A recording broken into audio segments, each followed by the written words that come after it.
Morning everyone, मैं doctor सुधा मित्तल। बच्चों, अपन ने पिछली वीडियो में अध्ययन किया बीमा के सिद्धांत और उसमें पहला सिद्धांत था सहकारिता का सिद्धांत। उसी के कड़ी में आज दूसरा सिद्धांत अपन देखेंगे, संभाविता का सिद्धांत, द प्रिंसिपल ऑफ प्रोबेबिलिटी। यह बीमा का एक व्यावहारिक सिद्धांत है।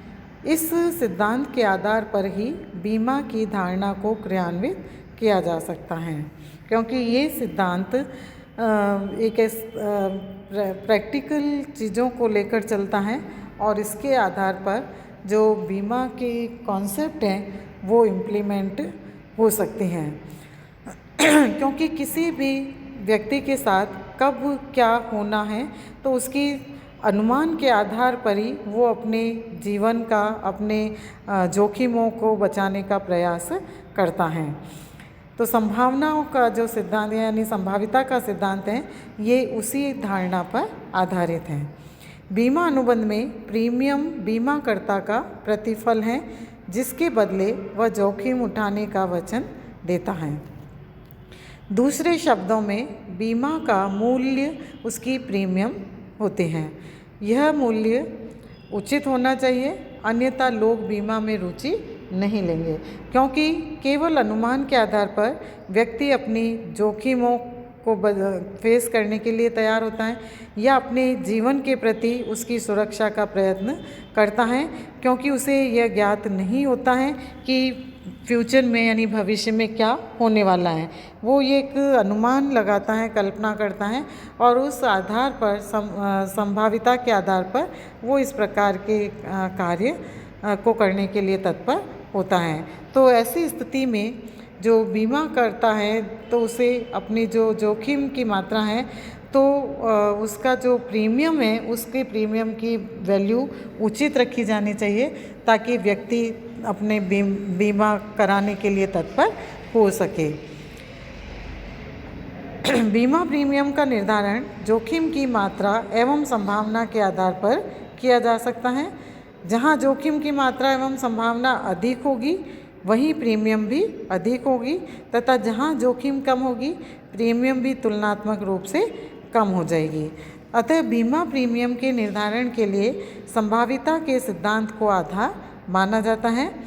संभाविता का सिद्धांत यह कहता है कि सामान्यतः समान परिस्थितियों में जो भूतकाल में हो चुका है उसके भविष्य में पुनः होने की संभावना रहती है, परंतु किसी घटना की पुनः घटित होने या ना होने की संभावना कितनी है यह निर्धारित करना बीमा की सफलता के लिए परम आवश्यक होता है। तो इसलिए इस सिद्धांत के आधार पर बीमाकर्ता यह निर्धारित करता है कि वास्तव में जो घटना पहले घटित हुई है क्या दोबारा घटित होने पर उसमें कितनी क्या स्थिति होगी या कितनी सीमा तक उसमें जोखिम बनी रहेगी। कई लोग अपने अनुभवों के आधार पर तो कुछ लोग ज्योतिष विद्या के आधार पर किसी घटना की संभाविता का पूर्वानुमान लगाते रहते हैं, किंतु इन आधारों से संभाविता की शुद्धता पर विश्वास नहीं किया जा सकता है।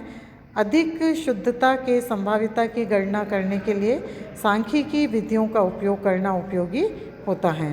इस हेतु सांख्यिकी शास्त्र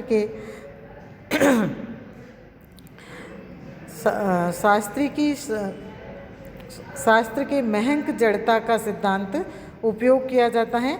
इस सिद्धांत के अनुसार घटनाओं के आंकड़ों के आधार पर भविष्य में होने वाली घटनाओं के संभाविता की गणना कर सकते हैं। पहले जैसी परिस्थितियां बनी रहती हैं तो भूतकालीन घटनाओं के भविष्य में भी उसी प्रकार घटित होने की संभावना होती है, ये मानकर चलते हैं। इस सिद्धांत के आधार पर विभिन्न जोखिमों के भूतकालीन आंकड़ों के आधार पर भावी संभावना की प्रवृत्ति का पता लगाया जा सकता है।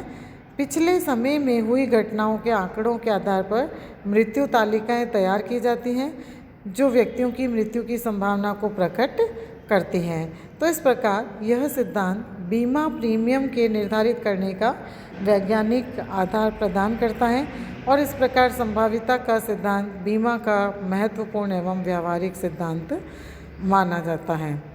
तो कहने का तात्पर्य है कि संभाविता का सिद्धांत यह बताता है कि व्यक्ति की भूतकाल की स्थितियों को देखते हुए भविष्य में कितनी जोखिम बनी रहेगी या किस प्रकार की जोखिम के आधार पर वो उसकी प्रीमियम का भुगतान कर सकता है। तो जितनी ज़्यादा जोखिम की संभावना है उतना ही प्रीमियम भी अधिक रखा जाएगा, और जितनी संभावना जोखिम की कम की होती हैं उतना ही प्रीमियम की दर का निर्धारण यानी प्रीमियम कम निर्धारित किए जाने का प्रयत्न किया जाएगा। तो ये सिद्धांत ध्यान रखते हुए बीमाकर्ता व्यक्तियों का बीमा करता है और उनके द्वारा चुकाई जाने वाली प्रीमियम का निर्धारण करता है। इसके बाद अपन नेक्स्ट में बीमा के तीसरे सिद्धांत का अध्ययन करेंगे, आश्वासन का सिद्धांत।